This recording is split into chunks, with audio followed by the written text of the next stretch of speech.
Merry Christmas, or whenever you're tuning in on this. This is the final day of the 25 Days of Lost Worlds, and I figured we end this with two characters whose birthdays are right around this time.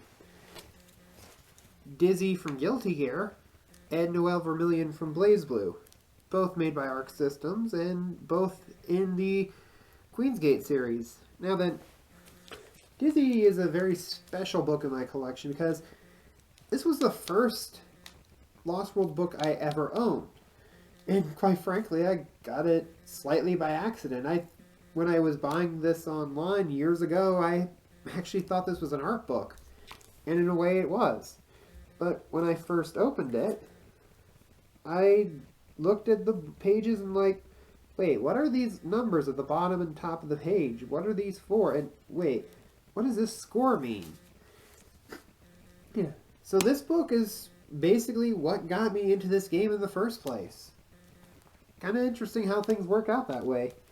Now then, to be honest, both of these characters are fairly well represented in these games. To be honest, a lot of their move sets are in here and quite well represented. Dizzy has a body points of 13. That means she has a little above average for her attack for her health points. Her attacks are above average as well. And also, Udine and Necro, her wings, do actually interact in the book as well. They are part of the attacks, and even Undine is not immune to the clothing damage that's normally in this. Yeah, she can actually take damage just as much as Dizzy, and there's a scene where they both take damage together. I'd rather you look that up for yourself and not explain it.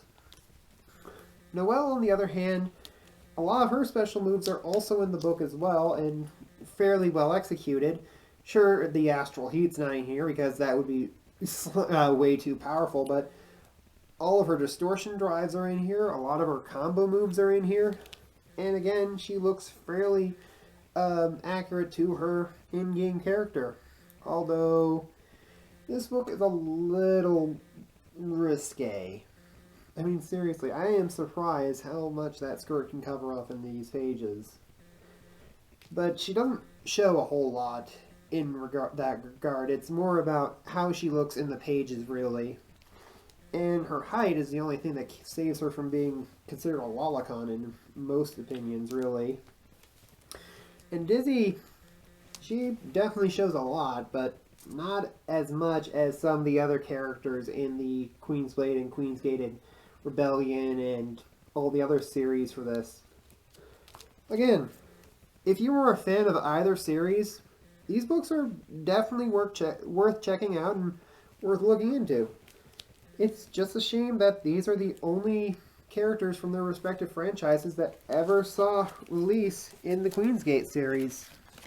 And the reason for that is that Queensgate was unceremoniously canceled, at least according to many fans, because we haven't seen anything for it in over 2 years. Sure, there has been prototyped characters that have had artwork released, but never officially released as books, mostly just statues and whatnot. However, Lost Worlds is still ongoing. I mean, there are reprints of some of the older Lost World books coming out, thanks to Firelight Games. And we also got a new Queensblade book coming out in January, Snow White for the Grimoire, and she definitely looks like a very interesting character. First and foremost, she has the ability to throw her apples like grenades, and apparently, from what I've read, they each have different effects.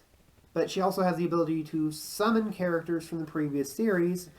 From what I hear, Annalette from Rebellion will be one of her summons.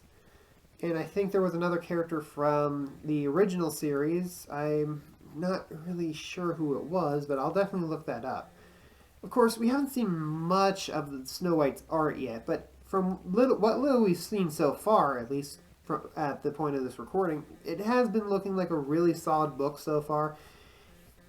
I'd still wait until the scans come out for them because, as I've said before in previous videos, if you're going to buy Queen's Playbook, make sure to know what content you're getting into before you buy it. Especially with characters like Luna, and Sugoi. Now, new Lost World books, there has been a lot of talk about new Lost World books, but nothing solid as of yet. I'm really looking forward to seeing if any more franchises or any new content will be coming out for Lost Worlds in the near future. Anyway, that's all I have to say. That's the end of the 12 days of Lost Worlds, and I hope to see you in another video. So long and happy holidays.